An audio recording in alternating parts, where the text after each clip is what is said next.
Aleluia. Amém. Graça e paz, queridos irmãos. Aleluia. Cadê o pastor Marcelo? Está aqui?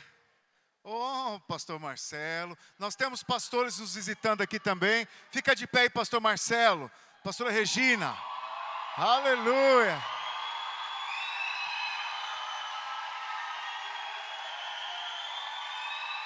Glória a Deus, hein? Temos também o pastor Adriano e a Andréia, lá de Praia Grande, estão aqui nos visitando também, ó. Fica de pé, pastor. Está aqui no fundo. Amém. Alegria. Temos algum pastor nos visitando hoje aqui? O pastor Isaías já chegou? É de Campinas, ele já chegou? Acho... Não? Tá bom. Daqui a pouco ele chega, vai estar ministrando com a gente.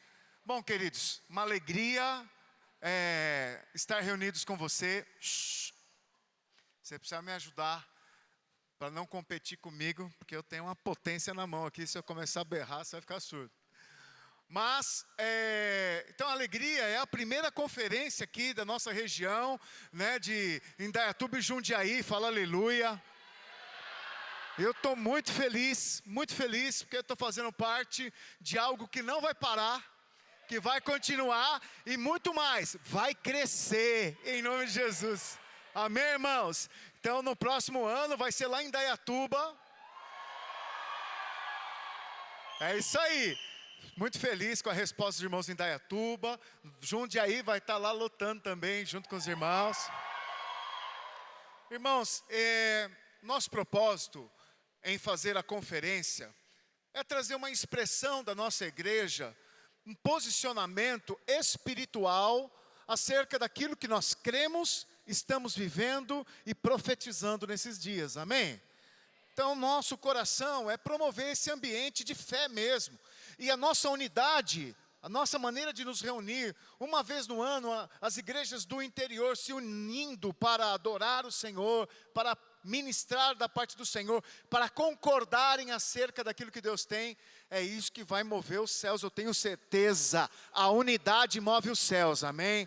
Fala, se nós formos um, não haverá impossível, não tem, tudo que tentarmos fazer, vai acontecer, amém, irmãos?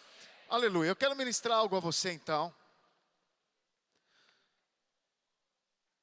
Alguns podem reconhecer essa palavra, que eu já ministrei ela várias vezes, mas eu sinto realmente, estava falando com a minha esposa, né, de ministrar isso aqui para os irmãos, porque essa é uma palavra que antes de tocar o seu coração, toca o meu, amém, irmãos? Então veja, Deus tem um propósito para todos nós. Qual é esse propósito de Deus? Fala para o seu irmão, qual é o propósito de Deus para nossas vidas? Já que você perguntou, o outro tem que responder. Responda agora, qual que é? Vou ficar aqui, vou pregar bem aqui, ó.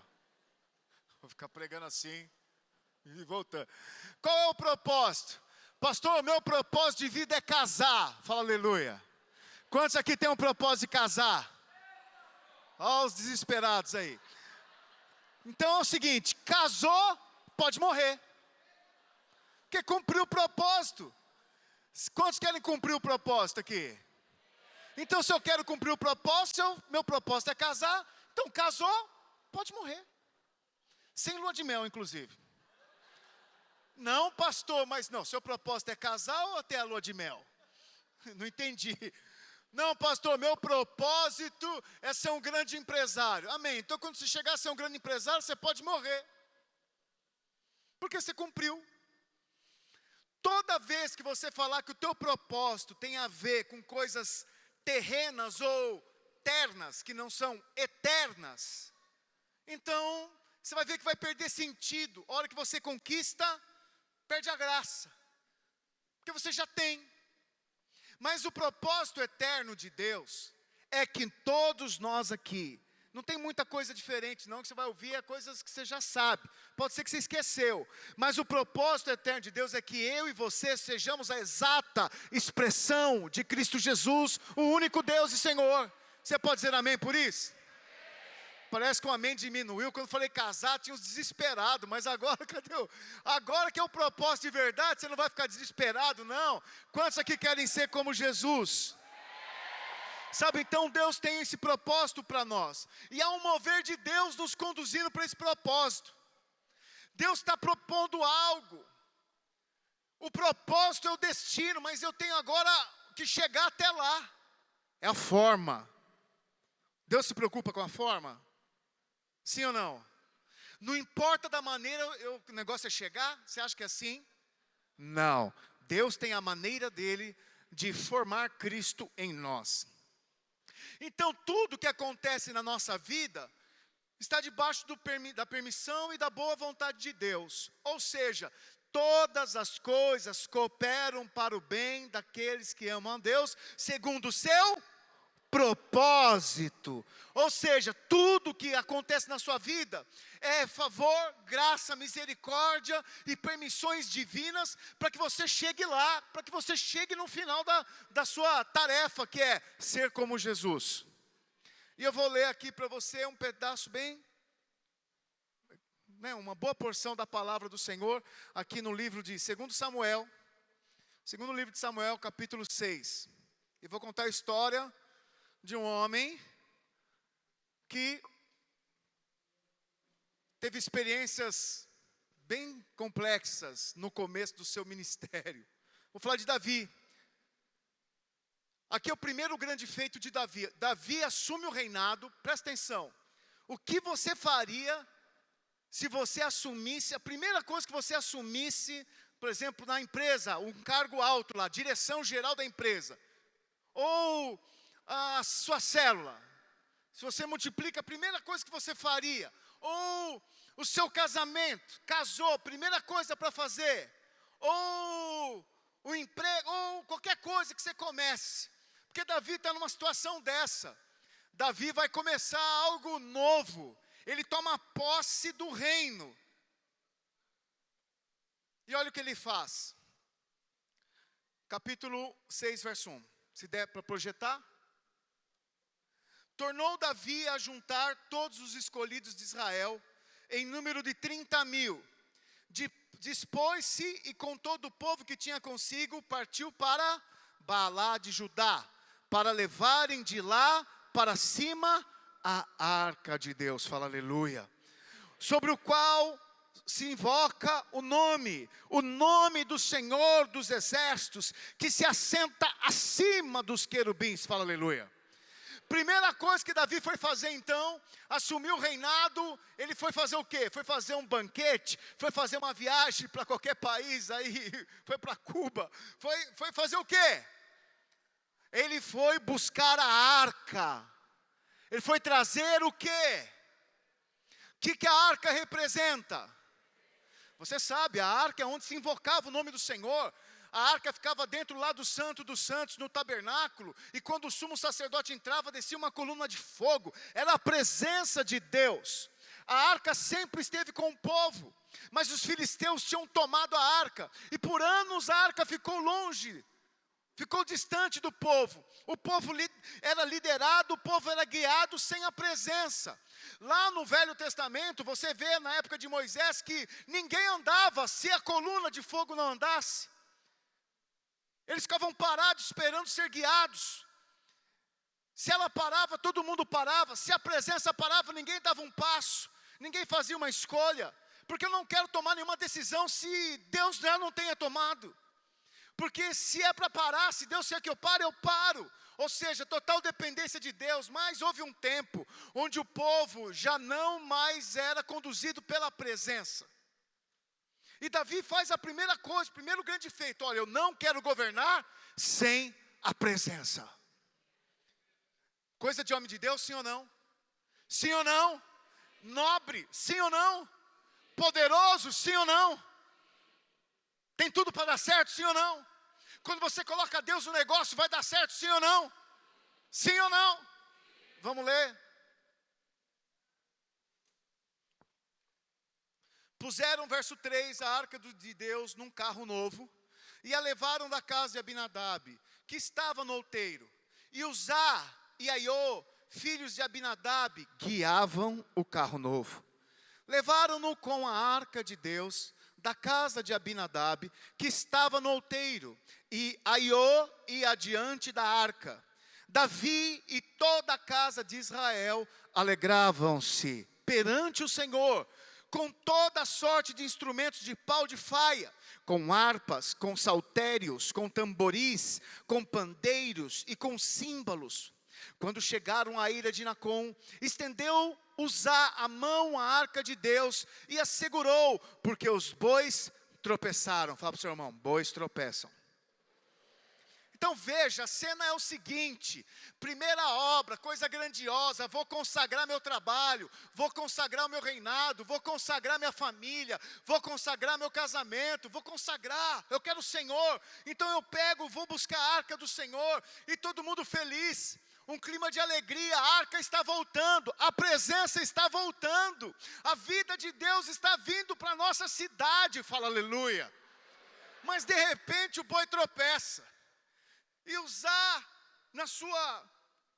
com seu coração disposto, com seu coração íntegro, e dá uma mãozinha, eu quero ajudar, eu não posso deixar as coisas pararem, não, o boi tropeçou, a arca vai cair, meu Deus, deixa eu segurar esse negócio, chá comigo. Eu consigo.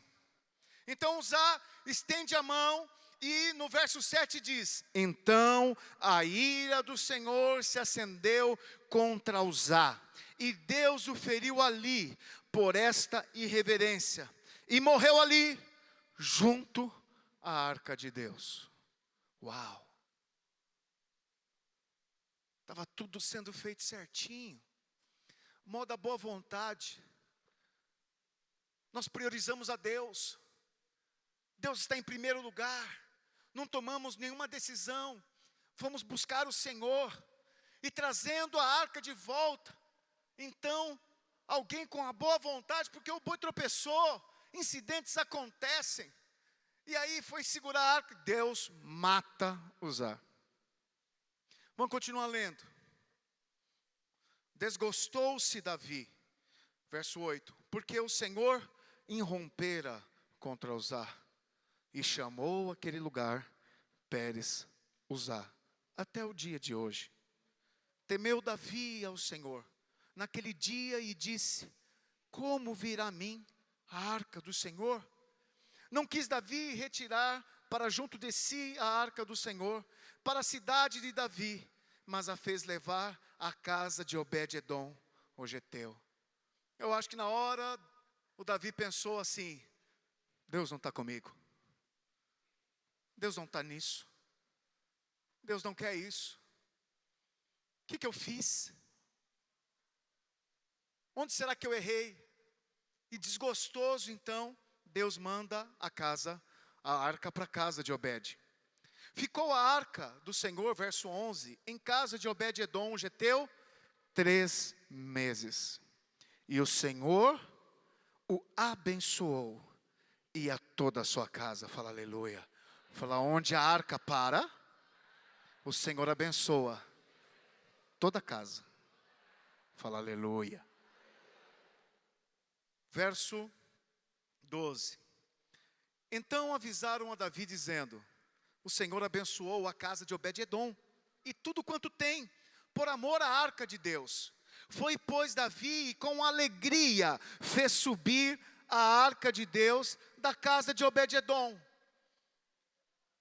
Continuando, a cidade de Davi, verso 13. Sucedeu que quando os que levaram a arca do Senhor tinham dado 6 passos, sacrificava ele bois e carneiros cevados. Davi dançava com todas as suas forças diante do Senhor, e estava cingido de uma estola sacerdotal de linho. Assim, Davi, com todo Israel, fez subir a arca do Senhor com júbilo e ao som de trombetas. Ao entrar a arca do Senhor na casa de Davi, Mical, filha de Saul, estava olhando pela janela, e vendo ao rei Davi, que ia saltando e dançando diante do Senhor, o desprezou no seu coração. Introduziu a arca do Senhor, e puseram-na no seu lugar, na tenda que lhe armara Davi, e este trouxe holocaustos e ofertas pacíficas perante o Senhor.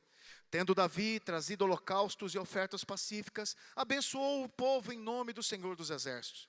E repartiu a todo o povo e a toda a multidão de Israel, tanto homens como mulheres, e cada um bolo de pão, um bom pedaço de carne e passas. Então se retirou todo o povo, cada um para a sua casa. Voltando Davi para abençoar a sua casa, Mical, filha de Saul, saiu a encontrar-se com ele e lhe disse: que bela figura fez o rei de Israel, descobrindo-se hoje aos olhos das servas dos seus servos, como sem pejo se descobre um vadio qualquer. Disse, porém, Davi a Mical: perante o Senhor que me escolheu a mim, antes do que a teu pai e a toda a tua casa, mandando-me que fosse chefe sobre o povo do Senhor, sobre Israel, perante o Senhor me tenho alegrado. Ainda mais desprezível me farei e me humilharei aos meus olhos. Quantas servas de quem falaste, delas serei honrado. Mical, verso 23, filha de Saul, não teve filhos até o dia da sua morte. Até aí. Veja, que história. Que história cheia de personagens. O projeto divino era ou não levar a arca para a sua cidade? Deus queria ou não a presença na sua cidade? Pode falar, que não paga para falar. Claro que queria. Tanto é que Davi depois levou. Deu tudo certo no final. Mas na primeira tentativa o negócio parece que azedou. Alguma coisa aconteceu. Parece só a boa vontade que a gente tem para que esse propósito aconteça. Parece que só a nossa alegria, intensidade para ver as coisas de Deus acontecendo, o projeto divino, não foi suficiente. Então a gente começa a observar gente aqui, pessoas que pode ser que você seja alguém aí nessa história, e certamente você é alguém nessa história. Porque aqui tem vários tipos de gente que eu quero falar com você. E quero fazer uma pergunta para você. Quem você é nesse mover de Deus, nesse movimento do Senhor, nesse projeto divino? Qual a sua parte nisso? Quem é você? Qual a sua função? O que você está fazendo? Como está seu coração? Como é que está seu ânimo? E outra, onde é que está a arca? Porque a arca é a presença.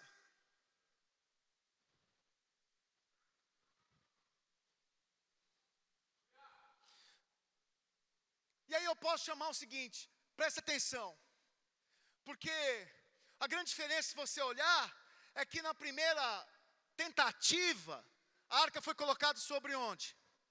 Sobre quem? Na primeira que não deu certo, onde estava a arca? Estava no lombo de animais, no lombo de bois, sendo carregado por animal. Mas na segunda, estava na onde? Quem estava carregando? Fala para o seu irmão, os sacerdotes. Aqui está uma grande diferença. Que eu posso falar para você o seguinte, que às vezes dá um trabalho lascado fazer algumas coisas na vida. Mas tem gente que está desprezando a história de quem veio antes. Sabe, a história já mostrava que uma tentativa que os próprios filisteus fizeram de levar a arca num carro, foi frustrado, houve grande derrota e a arca foi abandonada. A arca não foi feita para ser carregada, ou para ser fabricada, ou para ser... vou dar um exemplo básico. Se eu apagar a luz, botar uma fumaça e piscar a lâmpada, você se arrepia. Mas se tiver a luz acesa e alguém fazer uma simples oração, às vezes você não sente nada. Ou seja, a gente está cheio, tem gente querendo fabricar o mover de Deus. Não presta atenção naquilo que veio por trás, não honra a história dos seus antecessores, daqueles que passaram antes. Esse é um perigo, inclusive, que a gente vive nessa geração, uma desconexão entre os novos jovens e os jovens da antiga, né, pastor Marcelo? Os jovens que não aguentam mais pular, mas no pensamento ele pula mais alto que você, eu tenho certeza que isso. Ele fecha os olhos, ele se vê nas alturas, mas ele continua lá, nem meio centímetro do chão ele salta. Mas são pessoas que vieram antes. Tem gente que é assim, critica os mais velhos, critica os que passaram antes, critica porque pensa diferente. Vem cá, Davi pensou diferente e Deus parou a arca. Tem horas que a arca precisa cair. Não ponha a mão, se Deus quer derrubar, Ele vai bater. Não ouse segurar a arca. Quem é você achando que você sustenta a obra? Você não é nada, ô sarça, você é um graveto. É Ele que te escolheu, não foi você que o escolheu. Você está aqui sentado achando que você escolheu estar aqui, tolo. Foi Ele que te trouxe, Ele que pôs você sentado aqui. Ele quer que você ouça isso. Você está entendendo? O controle é dele, o domínio é dele. Ele é o majestoso. E você é só a sarça. Você é o jumento carregando Jesus entrando em Jerusalém. Enquanto Jesus vai em cima de Jerusalém, o jumento devia estar achando assim, ó, cara, todo mundo me aplaudindo. Jumento, burro. É quem você carrega que faz você ser notado. É quem está em você que faz você ser evidência. Você quer ser relevante, porque o papo é ser relevante. Nós temos que ter relevância. Não, você tem que ter o Espírito Santo conduzindo a sua vida. E deixa que Ele revele quem você é. Esse papo de relevância. Eu tenho que ter minha identidade, sim. Sabe qual é a sua identidade? A de Cristo. O que Cristo é, o eu sou, Ele é. Não interessa quem você é, interessa quem Cristo é. Você está me ouvindo? Mas às vezes nesse processo de Deus, de Cristo ser formado, do projeto divino, estou lá eu criticando os mais velhos. Ou sendo eu querendo criar algo, um ambiente. Eu vou nas células às vezes visitar e encontro as células lá com luz apagada. Um globinho do Kids, que usa no Kids, põe um globinho lá para... A irmã põe a chaleira lá com água, joga para dar uma fumaça, para aparecer um fogo.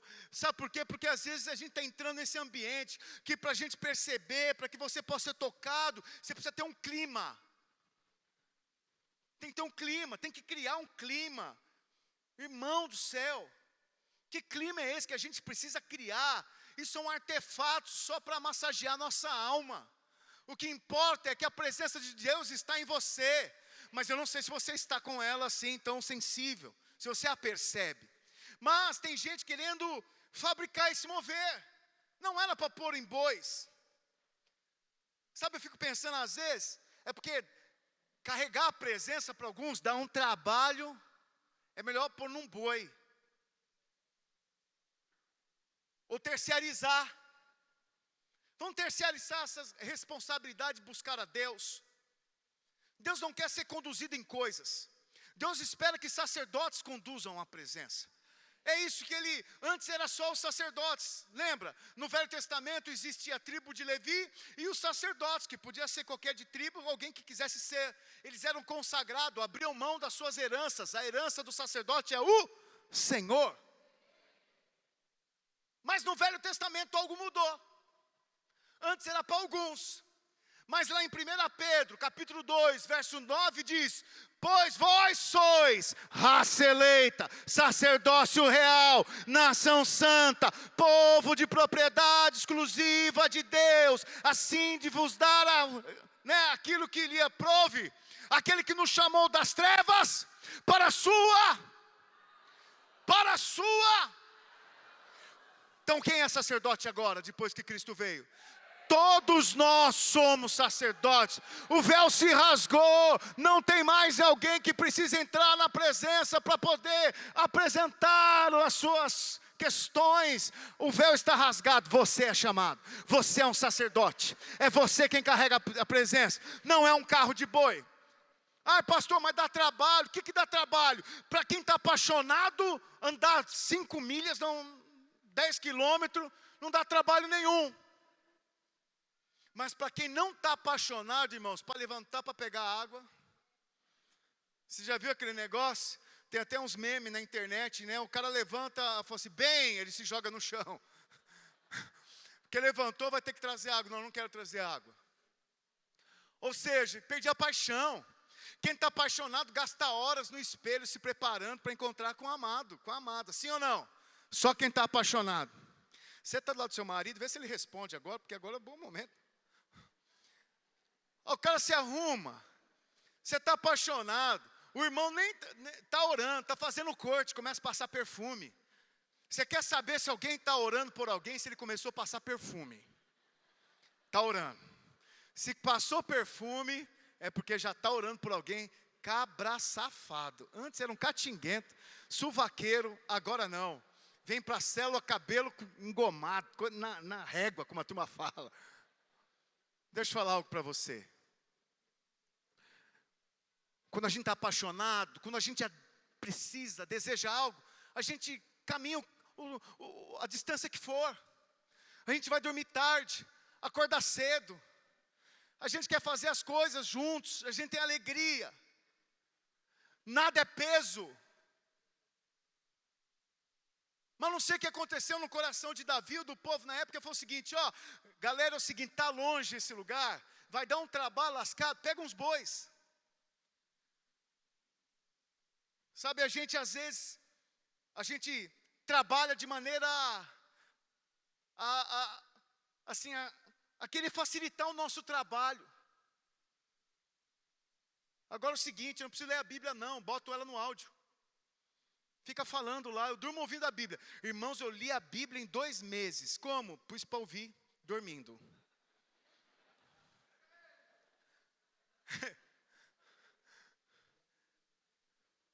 Sabe, dá trabalho. É o crente 6 horas. 6 horas por mim. Você vai, o irmão vem, sempre pede oração. Bom, mas existe nessa história também aqueles que são religiosos. Sabe, no capítulo 1 de Samuel, livro 1 de Samuel, capítulo 7, verso 1, perdão. Primeiro livro de Samuel, capítulo 7, verso 1. Vou fazer uma pergunta para você. Quanto tempo a arca ficou na casa de Abinadab? Hein, pastor Marcelo? Eu sei que você gosta desse tema.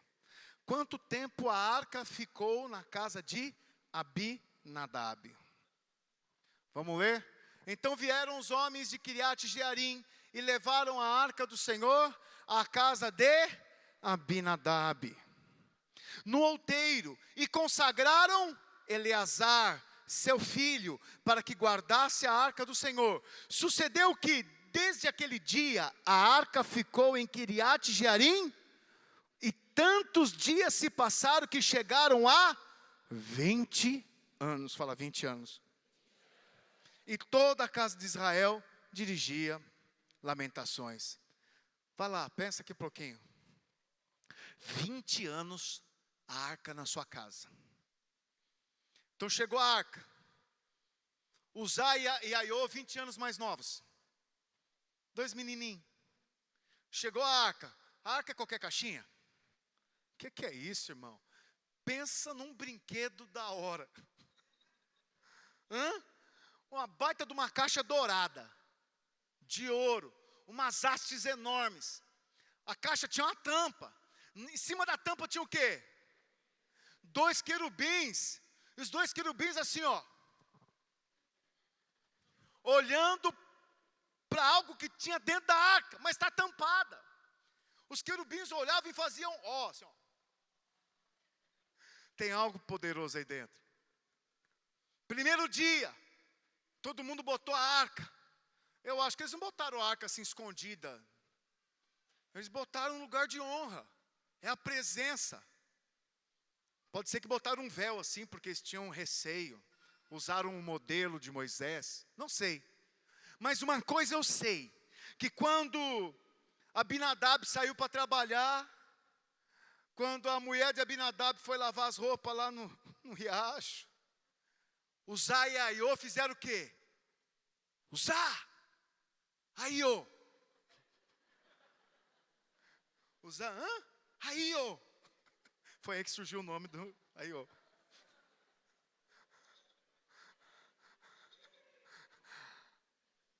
Eu vou explicar como chegou o nome de Uzá. Aí os dois meninos chegaram, um olhou para o outro e falou assim, ó, olha aí, ô. Ele abriu com a força e viu uma vara. Aí o menino falou assim, usa. É para usar. Estou brincando com você, oxigenar. Mas eu imagino que eles começaram a mexer, eu mexeria. Eu vou confessar a você que eu esperaria a primeira oportunidade que meu pai e minha mãe saíssem de perto, eu ia entrar dentro daquela caixa. Eu ia pegar aquela vara que ficava florescendo. Imagina que curioso, a vara florescendo, não está plantada e dando fruto, dando amêndoas. Imagina, iam lá umas tábuas, escrito uns negócios. E sabe quem é que escreveu, cara? Quem trouxe essas tábuas foi Moisés, bicho. Só Moisés, só Moisés. Ah, eu quero usar esse negócio. O que eu quero falar para você? Eu quero falar aqui sobre religiosidade. Nós nos acostumamos com coisas da nossa vida cristã. E passamos às vezes a tratar como usar e aiô. Perdemos a reverência, o respeito, o amor, o valor. Vou dar um exemplo quando você perde o valor. Por exemplo, dons de falar em línguas. Hoje a gente fala assim, irmãos, vamos lá, vamos falar em línguas. Ah, sim. Sai falando. Hã? Você vai falar em línguas? Porque a Bíblia diz, se você lê, eu leio, acho que você também lê, que aquele que fala a Deus fala em mistérios.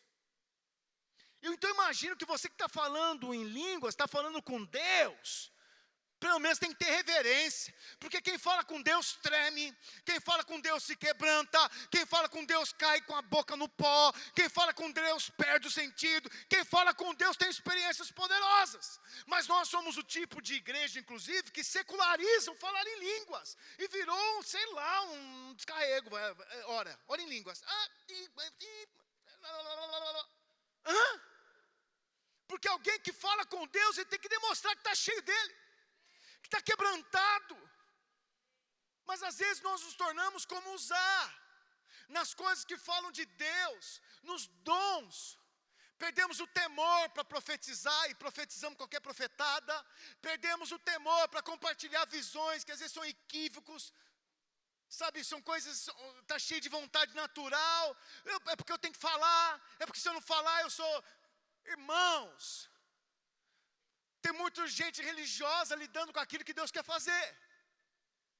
E às vezes você é alguém que já trata com a sua célula com religiosidade. Já não se importa. Vai no culto quando quer. Trata o culto, sei lá, o que você pensa acerca do culto? Você sabe que esse modelo de reunião que a gente vive, foi vivido e é vivido há mais de 2000 anos, que Cristo morreu para que nós nos reuníssemos para celebrar o seu nome. Mas você troca o culto por causa de um jogo, por causa de uma festinha, porque sei lá. E a desculpa que a gente dá é o seguinte, mas eu vou todo domingo. Não posso faltar um não.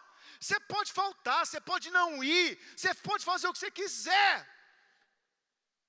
Mas o que você não pode é dizer que você é um apaixonado pela glória de Deus, tratando a glória de Deus como qualquer coisa secular. Você está me ouvindo? Vida de Deus, a presença do Senhor. Pôs a mão na arca, não se importou, não teve temor. Deixa que eu seguro. Vai cair não. Quando Deus quer que caia, ninguém segura. Às vezes Deus vai fechar a cela. Deus vai fechar a sua célula. Deus vai tirar você às vezes da liderança. Deus vai fazer que não dê certo a corte. Deus vai pôr a mão para que alguns sonhos sejam frustrados. Sabe por quê? Porque Ele quer mostrar que o único que pode suprir você e as suas verdadeiras necessidades chama-se Jesus Cristo. E Ele é digno de receber a tua adoração e reconhecê-lo como o único Senhor. Mas passa o tempo, a gente já não se importa. Eu pergunto então, vamos fazer uma avaliação. Como está seu devocional hoje? Você está mais intenso em Deus do que há um ano atrás? Um ano. Como foi teu jejum de 21 dias? Quantas vezes você está entrado, buscado a presença do Senhor lá no teu quarto, onde o Pai te vê em secreto? Mas para ser exposto e ver no público, você está pronto para orar. Você tem palavra, mas não tem ouvido para ouvir lá no secreto. É a arca, é a presença. Se depender de mim, o quê? Nada depende de você, meu irmão. Nem o teu cabelo depende de você, você não consegue segurar ele. Pode passar minoxidil, volume 20. Se Deus quiser que caia, vai cair. Aviso aos carecas. Ouve aqui.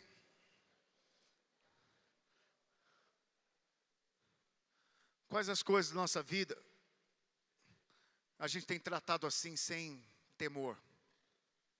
Hein, irmãos? Essa conferência é para você reposicionar o seu coração. Fomos chamados para fora, mas Deus quer saber como é que você está por dentro. Chamados para fora, mas ninguém vai ser conduzido para fora se não estiver cheio por dentro. Você precisa estar cheio por dentro, para que lá fora você seja realmente quem Deus quer que você seja. Você pode dizer amém por isso? Então esse é o problema dos religiosos. Se acostumam com a arca e acabam perdendo o zelo. Sabe, a religião faz isso, ele tira o valor daquilo que é santo, daquilo que é poderoso, torna vil. Orar não é mais importante. Ler as escrituras não é tão importante.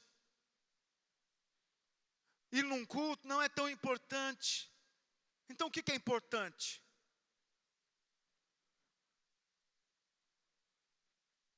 Outro personagem que nós vemos nessa história são aqueles que não esperam.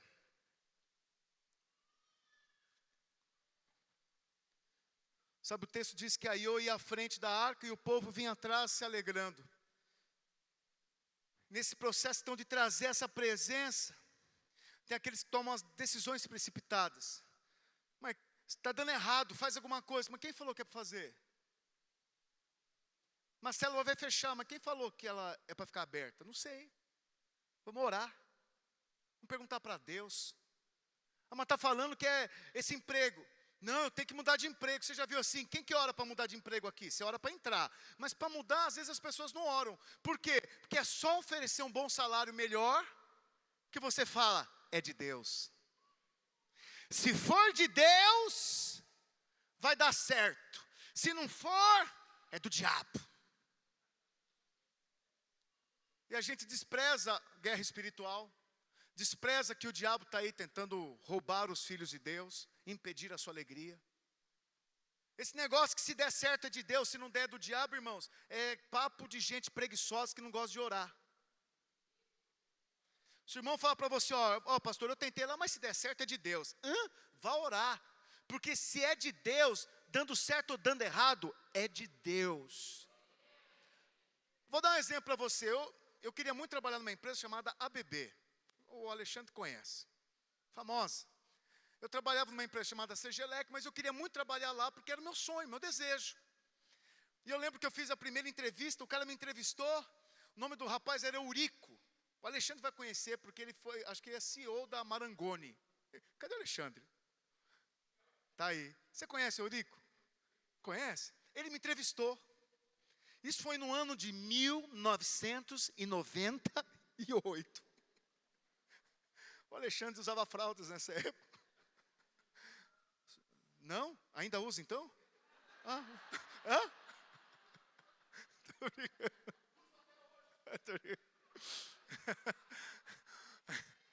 Tô brincando. Mas olha, irmãos, eu lembro que esse rapaz, ele sabia que eu era crente, porque quem me indicou foi um pastor, que tinha uma empresa lá dentro dessa empresa, terceirizando. E eu fui para a entrevista, era para trabalhar na área de vendas e componentes. E ele veio com uns papos me forçando a mentir. Se acontecesse tal coisa, o que você faria? Por exemplo, se caísse aqui um transformador na fábrica, e cair dentro da fábrica, o seguro não cobre. Tem que falar que ele caiu lá na rua, caiu do caminhão. O que você faria? E eu crente. Eu falei, eu não é mentira, falar que aconteceu um acidente na fábrica, eu ia pedir dilatação do prazo. Mas e aí, e o estrago? Porque o seguro paga. Eu falei, o seguro paga, mas o diabo rouba, né? Não falei para ele, mas no meu coração. Eu falei assim, não, eu ia falar a verdade. E se acontecesse outra coisa e tal? Ele queria que eu mentisse, estava na cara. Irmãos, eu não menti. E eu me posicionei. E sabe o que aconteceu? Perdi a vaga.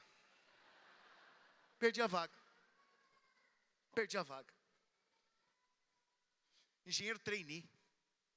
Salário, R$1.700.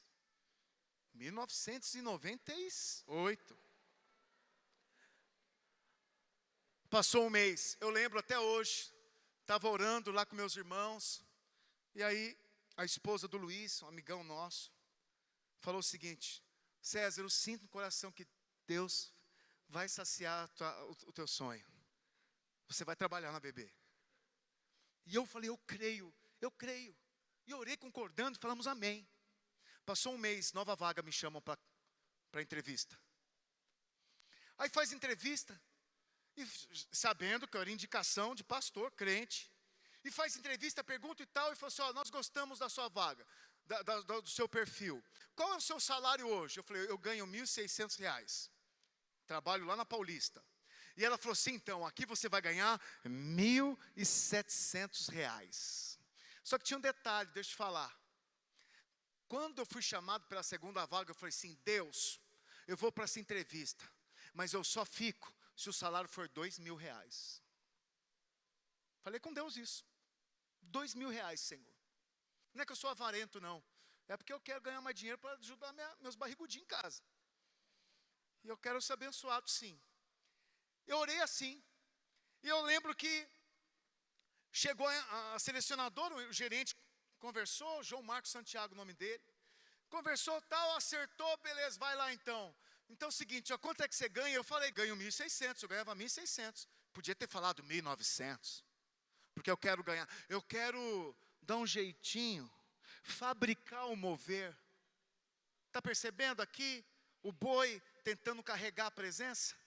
Eu falei, não, eu ganho 1.600. Ela encheu o rosto, aqui você vai ganhar 1.700, está trabalhando a 20 minutos da sua casa, tal. E aí, o que você acha? Eu falei, você não vai entender. Mas eu quero te falar algo. Eu só venho trabalhar aqui por R$2.000. Eu não venho por 1.700. Tem muita gente que pede as provas para Deus e quando as coisas estão indo bem, negocia as provas. Eu não, fui fiel. Se eu orei e pedi 2.000, então 2.000. Ela olhou para mim, mas espera aí, você vai vir ganhar mais já. Eu estou te oferecendo mais do que você ganha. Você vai morar perto da sua casa. Eu falei, mas você não vai entender. É só por 2.000. Ela não entendeu mesmo. Ela foi lá para a sala, ligou para o gerente. Ela falou assim, olha, eu nunca vi isso. Você é recém-formado, eu tinha um mês de formado, irmãos. Engenheiro trainee, tinha acabado de sair da faculdade. Alguém, um estagiário, que se posiciona pedindo valor. E o gerente aprovou. Você vai vir por R$2.000. Dá para você glorificar mais alto aí? Isso. Mas o que eu quero mostrar para você? Nem sei mais o que eu quero mostrar para você. Mas o que eu quero mostrar para você é o seguinte: que nós não precisamos fabricar nada. Se Deus tem um propósito na sua vida, se dispõe. Eu falei isso por causa também de você trocar de emprego por causa de salário. Vem aqui. Antes de olhar o salário, por que você não pergunta para Deus se Deus que te quer naquele lugar? Sabe por quê? Nenhuma igreja, nenhuma empresa, nenhuma família precisa de algum mercenário. De gente que troca porque tem coisa do lado de fora melhor. Pastor, mas trabalho é trabalho. Então, Jesus Cristo está interessado em você só aqui nesse prédio não. Porque aqui você está muito bonitinho. Você não peca não, você não olha para a irmãzinha não. Você está aí bonitinho, você fala aleluia, glória a Deus. Mas no seu trabalho, o seu aleluia muda. O seu glória a Deus você troca às vezes, você deixa escapar um... Deus, Ele não olha uma parte da sua vida, Ele olha você inteiro. Se você vive por princípios dentro da sua vida ministerial, são esses princípios que te guiam fora dessa vida ministerial. E outra, não existe vida ministerial que não envolva o seu trabalho, a sua família, o seu lazer, o seu tempo de fazer nada. Você está me ouvindo? Sabe, nesse mover, quanto tempo tem? Faltam 15. Nós temos os desgostosos. Sabe gente ficar triste porque não dá certo? Davi ficou triste. Davi, caiu a arca, meu projeto, minha célula, minha casa, minha vida. Sei lá como é que a gente... Aí não deu certo. Aí o que acontece com Davi? Magoei. Não quero mais saber desse negócio de célula não. Esse negócio de trazer a presença de Deus, está vendo que dá? Fui me envolver e magoei. Estou desgostoso. Davi se desgostou. Quanta gente está aí na célula desgostoso?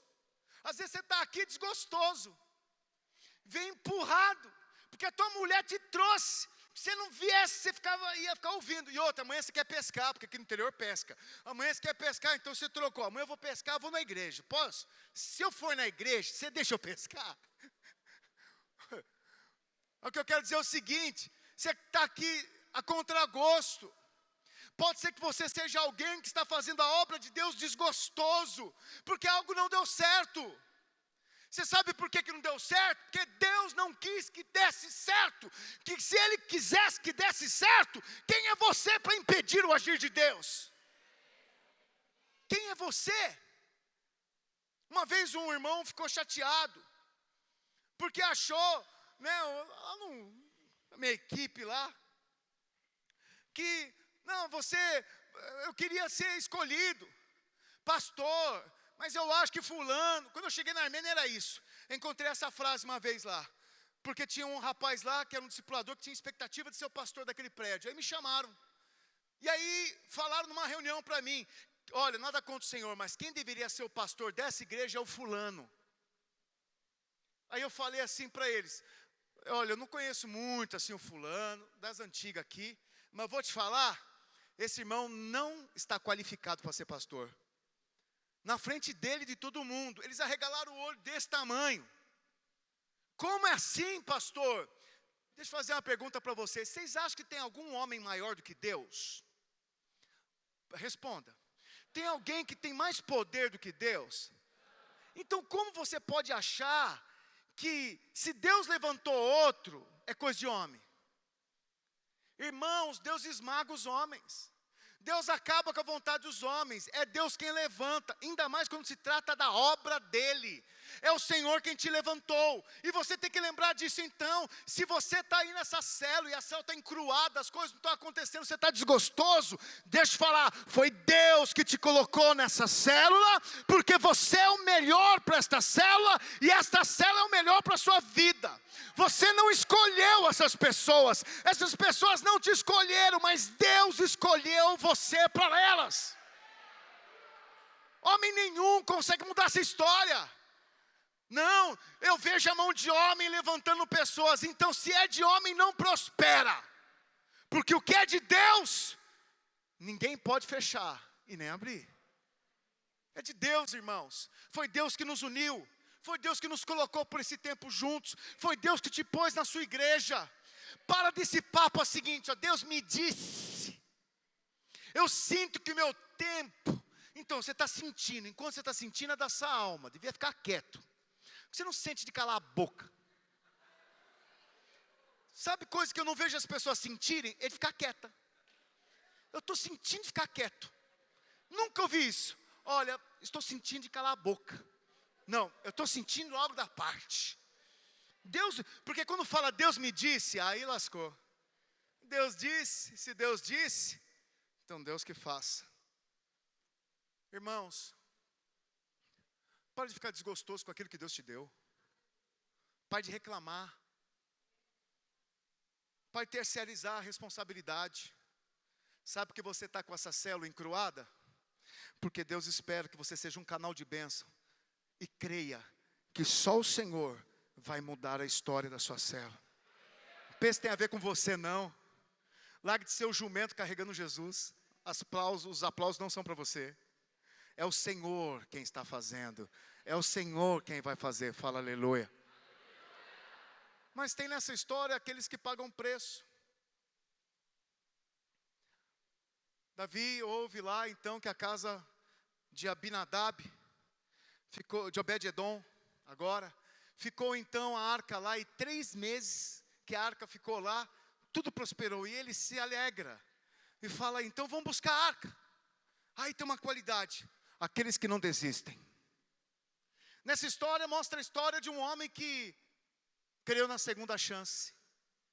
Davi era alguém assim. Davi era alguém que acreditava que ia dar certo na segunda vez.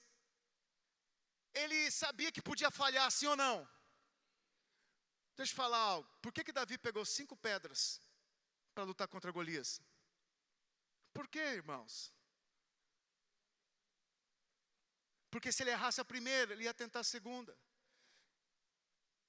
Se ele errava a segunda, ia tentar a terceira. Se errasse a terceira, a quarta. Se errasse a quarta, a quinta. E se errasse a quinta? Acabou de descobrir porque ele não usou a armadura de Saul. Ele não ia conseguir correr. Sem armadura, eu posso correr. Se eu errar, meu irmão, eu vou correr. Mas Deus honra aqueles que têm coragem de tentar de novo. É o que está faltando às vezes para a gente. Tenta de novo. Mas não deu certo, eu errei. Tenta de novo. Para de ficar olhando para a sua amargura e veja, Deus está fazendo. Olha para os irmãos, Deus está fazendo. Minha célula não está indo bem, fechou. Mas tem célula multiplicando. Tenta de novo.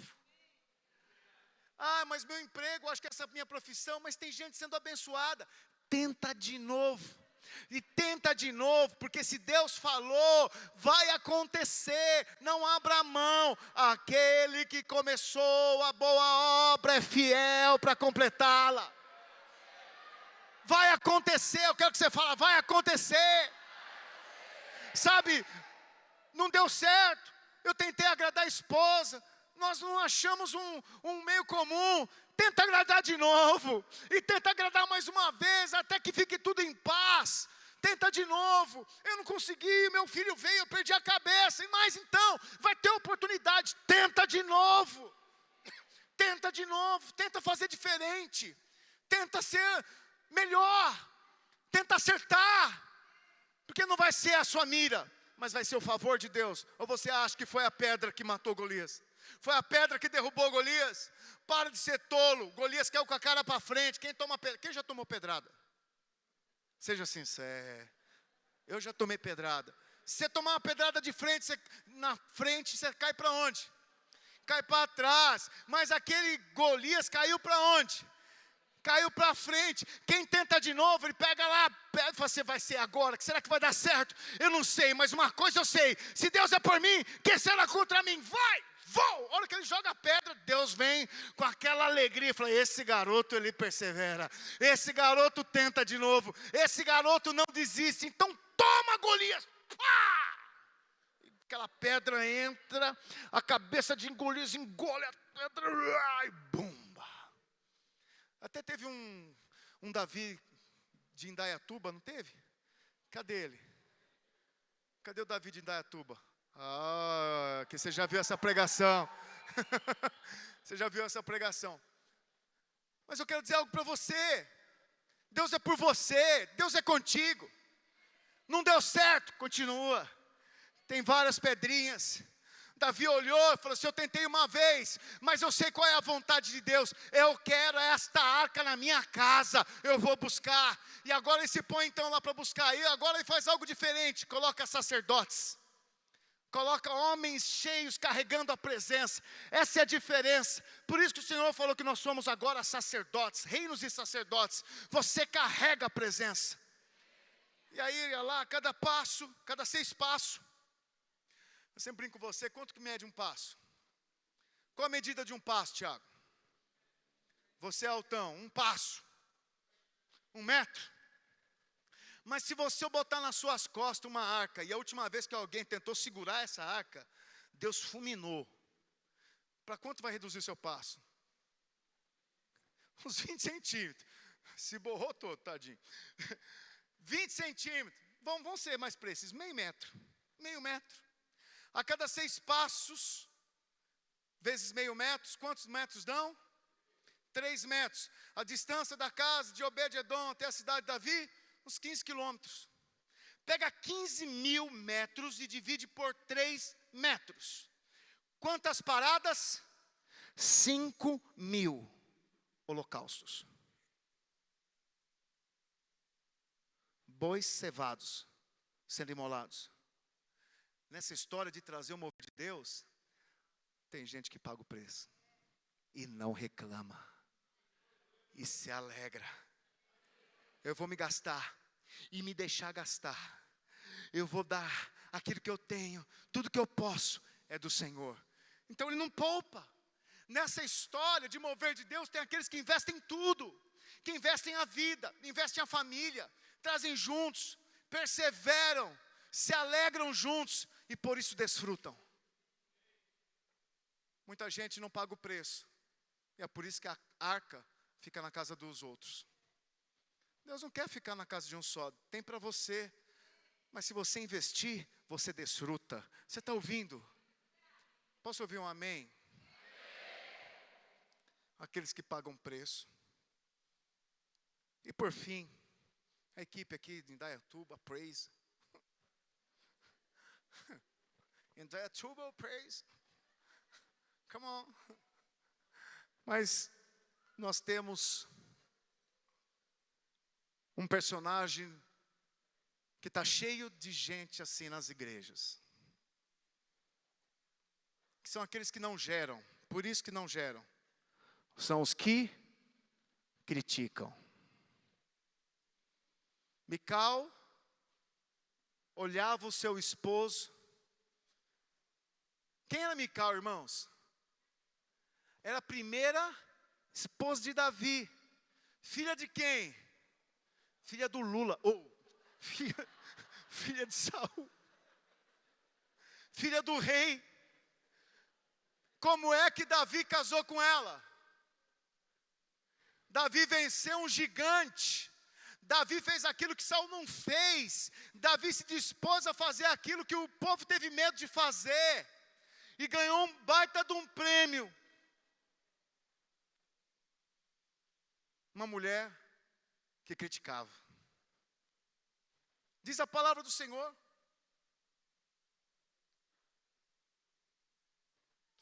Verso 20, 2 Samuel 6.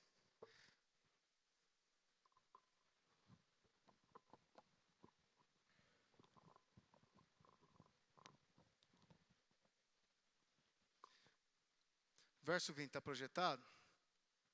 Diz assim então. Voltando Davi para abençoar a sua casa, Mical, filha de Saul, saiu a encontrar-se com ele e lhe disse: que bela figura fez o rei de Israel, descobrindo-se hoje aos olhos das servas e seus servos, como sem pejo se descobre um vadio qualquer. Disse porém Davi a Mical: perante o Senhor que me escolheu a mim, antes do que a teu pai e a toda a sua casa, mandando-me que fosse chefe sobre o povo do Senhor, sobre Israel, perante o Senhor, me tem alegrado. Um homem convicto, ele não dança para as pessoas, ele não canta para as pessoas. Vai ter muita gente criticando, mas ele canta para Deus, ele se alegra para Deus. Uma vez eu ouvi Gregory McNutt, quem conhece Gregory McNutt, faleceu recentemente, recente não, uns 3 anos acho, 3, 4 anos. Ele era um cara doidão, das drogas, se converte, estava no Brasil fazendo um trabalho missionário, andou muito com o pessoal não é Ouvir e Crer, é do Clamor pelas Nações. E uma vez eu ouvi uma ministração dele, porque ele cantava muito mal. Ele fala um português bem estranho assim. Ele falou: cara, mano, beleza. Aí eu sei que ele estava tocando o seu teclado lá na Lagoinha. E ele cantava assim: cara, você tá olhando pra mim, mas achando, cara, esse cara canta nada, esse cara é ruim, esse cara desafina. Mas cara, eu quero falar que eu não canto pra você, eu canto pra Ele, eu adoro a Ele, eu danço pra Ele, eu faço é pra Ele. Para de fazer pensando que as pessoas, não, sabe o que você vai esperar das pessoas? Só crítica. Porque todo mundo, quando está ruim, fala, mas quando está bom, ninguém dá um tapinha nas costas. Pastor vive assim, quando prega bem, você vai fazer uma boa pregação, mas quando está ruim, meu irmão, sai falando para todo mundo. Nunca chego na sala do pastor e falo assim: eu quero uma reunião contigo. Para quê? Quero contar que eu sou abençoado. Não, só vai contar que está querendo se separar, que não aguenta mais a mulher, que está acontecendo tal coisa, que não aguenta o irmão. Mas o que eu quero dizer para você é que quando nós fazemos as coisas para o Senhor, quando a nossa alegria está, porque eu amo a Deus, eu não estou fazendo esperando a recompensa de homens, é porque eu amo a Deus. Então a hora que eu for dançar, eu vou dançar para Ele. A hora que eu vou cantar para Ele. Você está me ouvindo? Mas Davi então veio com esse coração satisfeito. Eu consegui, pastor Isaías, eu trouxe a arca, o projeto deu certo, não morreu ninguém. Os irmãos vieram, o povo encheu a casa, a presença estava lá liberada. Agora a adoração é 24 horas, cada um saiu com o seu pão. Além de trazer a bênção, cada um saiu com um bom pedaço de pão, um bolo de carne e passas ainda, até a sobremesa. Ele vem feliz, encontra uma mulher que fala: que figura, hein?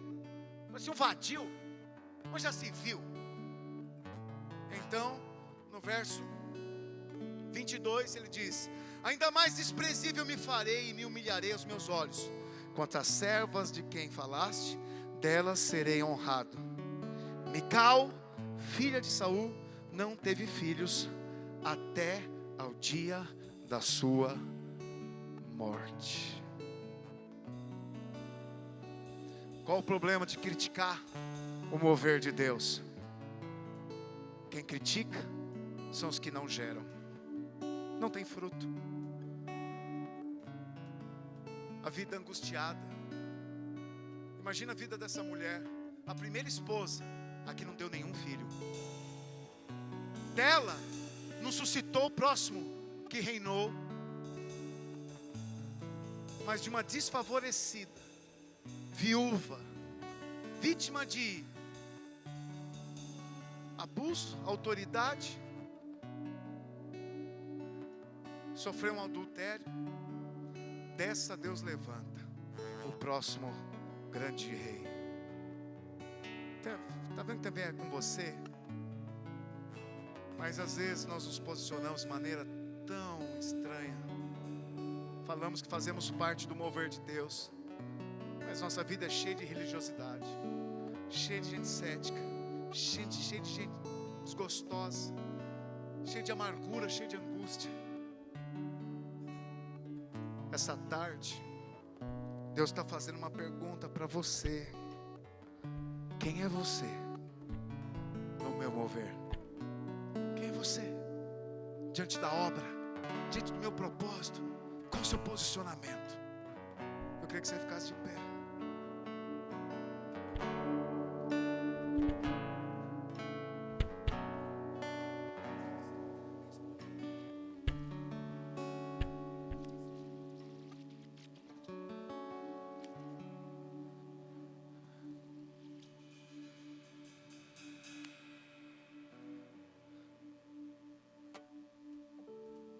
Já pensou se tivesse uma arca aqui? Será que não tem? Onde ela está? Hein? A arca está dentro de você. E você está carregando ela às vezes sem achar que está. Esqueceu que tem uma arca dentro de você. E às vezes suas respostas têm sido porque você esqueceu disso. Eu não vou perguntar para você quem é você, mas eu vou perguntar quem você quer ser.